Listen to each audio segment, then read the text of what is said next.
Okay, before we start, let us all pray. Seth, can you lead the prayer, Seth?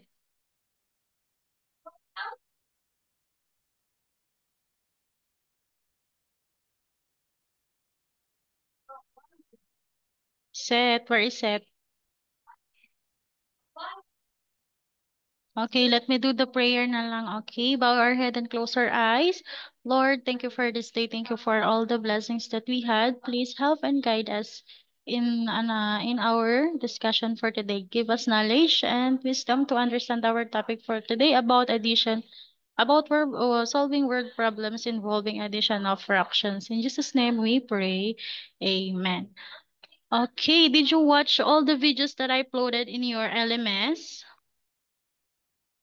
Thumbs up kung nag-watch. Ayan. So, all the videos I uploaded in your LMS is all about the addition and solving word problems. And also, Well, okay.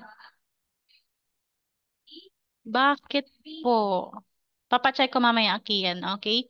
So, sa mga videos na yun it is all about addition of fractions. So, sa fraction, meron tayong three types, right? We have proper, improper, and then mixed number. Proper fraction is yung the numerator is smaller than the denominator. And then improper fraction is yung numerator niya is bigger than denominator. And then the mixed fraction yung merong whole part and then fractional part. So for today, we're going to answer some word problems involving the,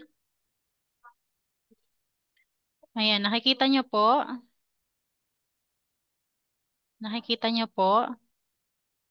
Ayan. So, let's practice solving word problems involving the addition of fractions. Okay, in number one, we have sample one. We have Sam rode his bike 2/5 of a mile and walk another 3/4 of a mile. How far did he travel? Ngayon, ayan, as you can see, si Sam rode daw his bike 2/5. Wait lang. Ayan. 2. Baliktad pala siya dito.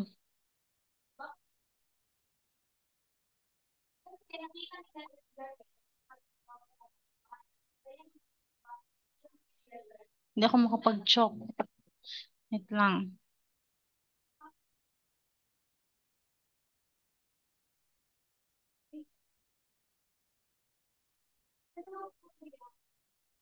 Ayan. So, si Sam is nag-road ng 2/5. Ngayon, anong gagamitin natin sa operation to get the total number of the sum, the treble of the sum? Anong gagamitin nating operation? add. Add. So we're going to add it to 2/5 mile to the 3/5 mile. Okay, answer this in your notebook.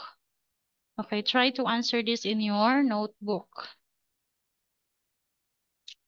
As you can see, we have different we have different numerator. If we have different numerator, what are we going to do? We're going to get the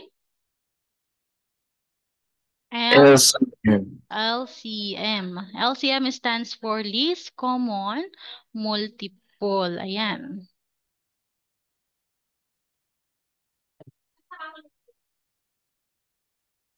Let's list the common multiple of 5. We have,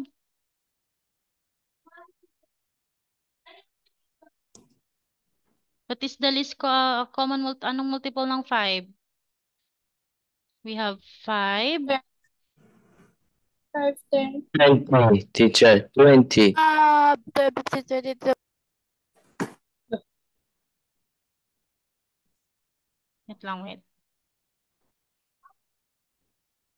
Ang multiple ng 20. 5 is 5, 10, 15, 20. How about the 4? 4, 8, 12, 16,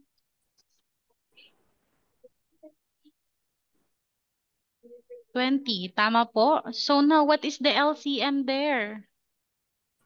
What is the Teacher, LCM list? 20.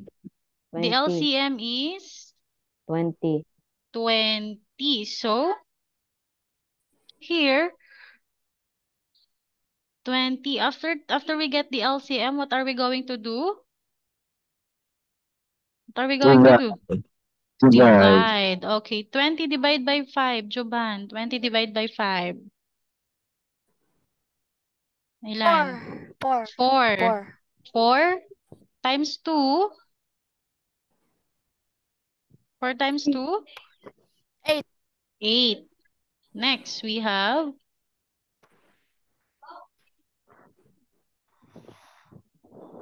ayan, 20 divided by 4. Kian, 20 divided by 4, Kian.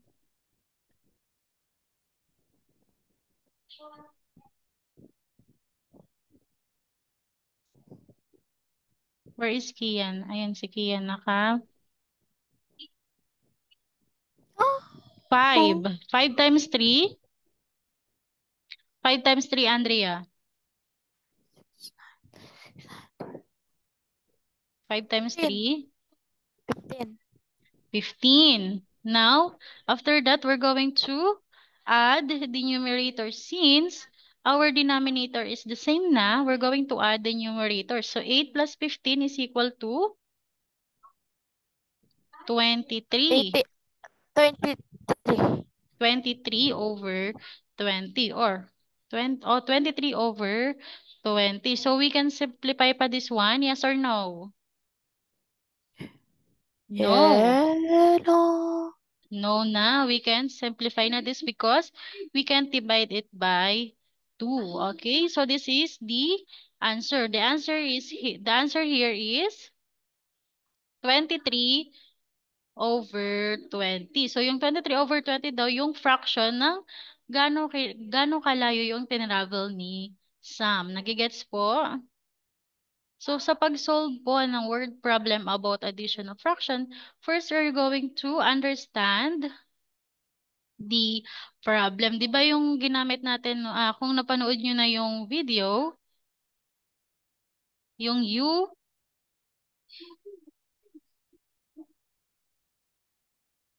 UPSC.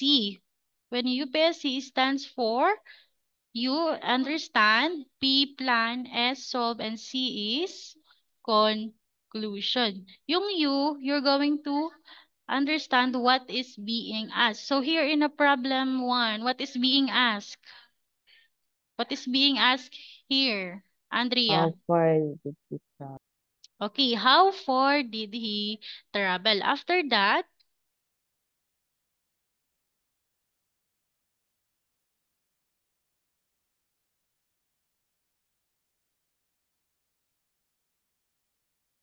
sa you, sa understand. What is being asked? What is being asked? And then sa plan, and then also in here in understand, you're going to write the important details. What are the important details here? Sabi dyan, Sam rode his bike 2/5 of a mile and walk another 3/4. Ayan. So, ang mga important dyan is yung 2/5 natin and then yung 3/4. Ayan, important numbers. You're going to list the important numbers so you can understand how to solve your problem. Next, plan. Diba plan? How are you going to solve? Going to solve the problem. So, paano natin sinolve yung problem dyan? Anong ginawa natin para ma-solve? Nasaan na? Ay, Add.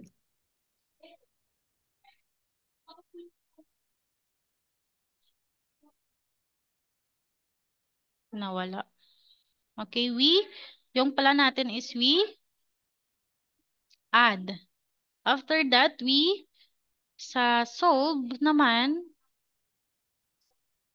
ay in-execute na natin or ginamit na natin yung ating plan. And then sa conclusion is we're going to answer the question. Okay, let's have another one.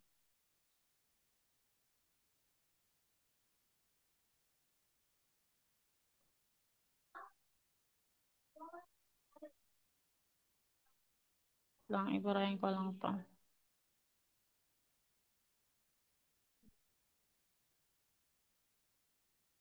Next, Don bought 3/4 of pound of jelly beans and 5/8 pound of gummy bears. How much candy did he buy? Okay, what is asked here? What is being asked? Juban, what is being asked here? Ano yung may question mark dyan?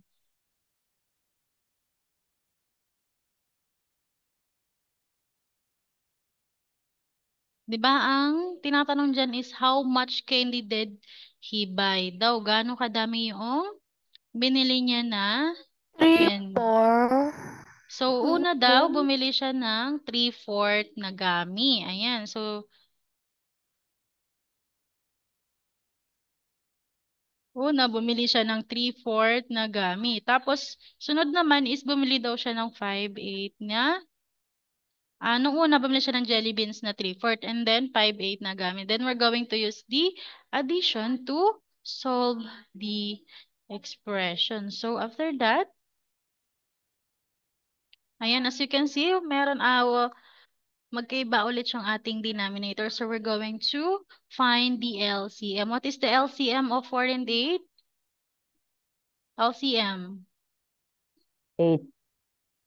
8. Ayan. Paano nakuha yung 8? Di ba yung multiple ng 4 ay 4, 8, and so on. And then sa 8, 8, 16. So, ang magkaparehas nila is 8. So, we're going to use the 8. 8 divided by 4, Stephen. 8 divided by 4, Stephen. 2. 2. Times 3. 6. Okay, 6.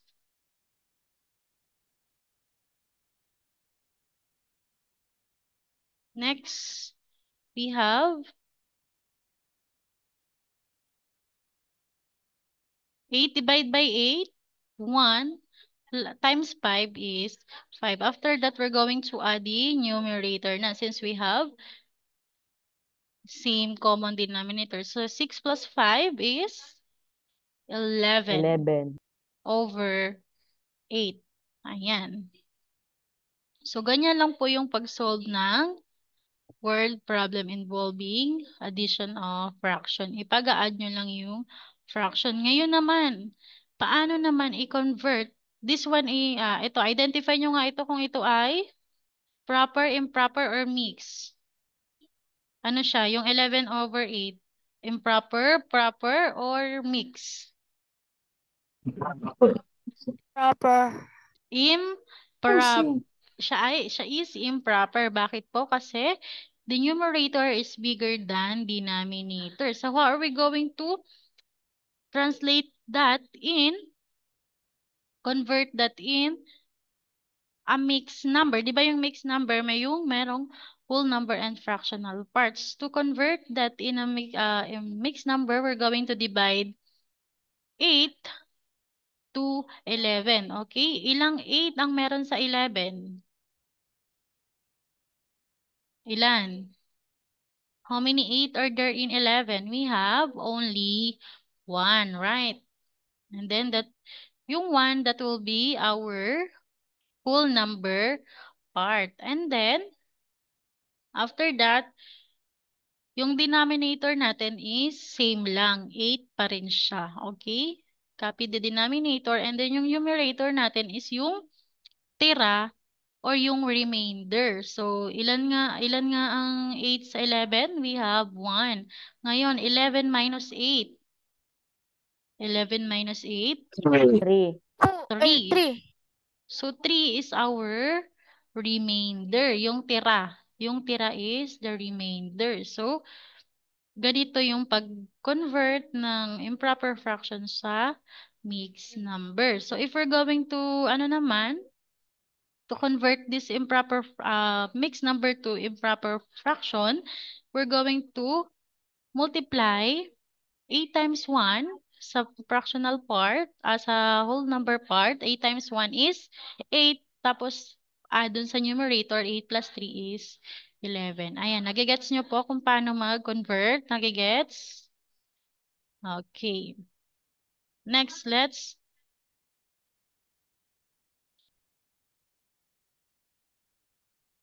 answer this one. In your NB3, try to answer this in your NB3. NB3. Okay, example 3, an airline agent checked in 10 and 1/3 kilogram of baggage for one passenger and another 8 and 6 kilogram of baggage for his travel companion. Ngayon, how many kilograms of luggage did the agent check in all? Ilan daw ang? Anong tanong dito? What is being asked? How many kilograms of luggage did the agent check in all? Ayan.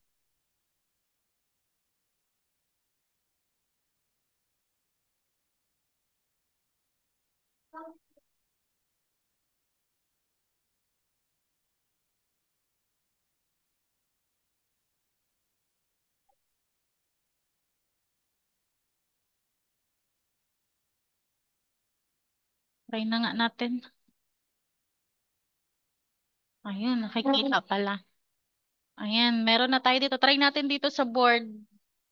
O, try natin dyan. So, meron daw tayo, makinig muna dito muna.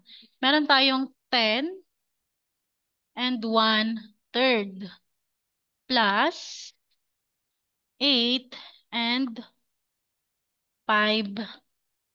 6. Nakikita po?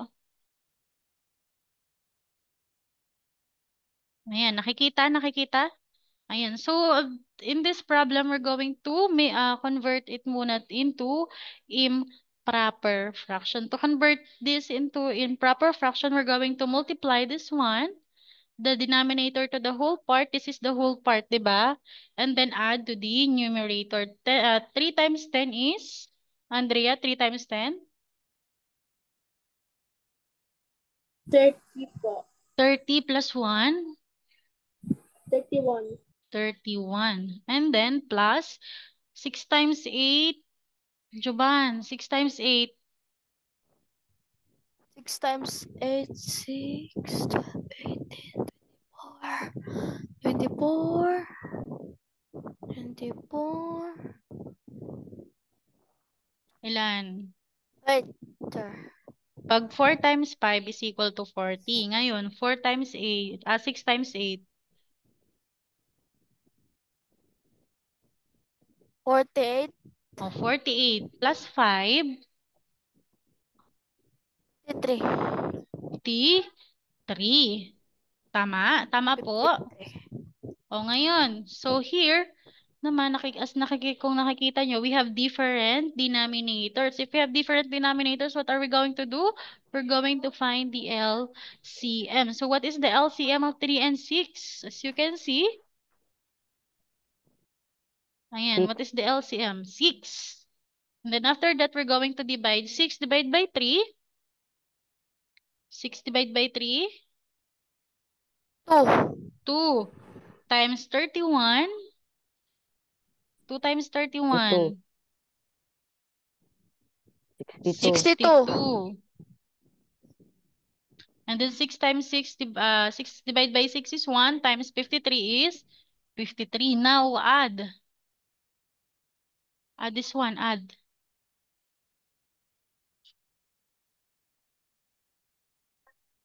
Ilan? 62 115. plus 53 is 115. 115. Okay, 115, 115 over 6. Now,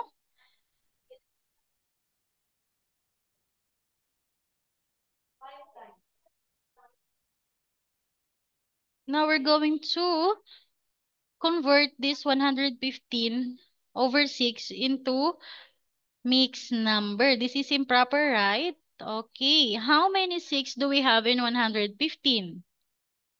How many 6 do we have in number 15? Ilan kaya po? Ilan? .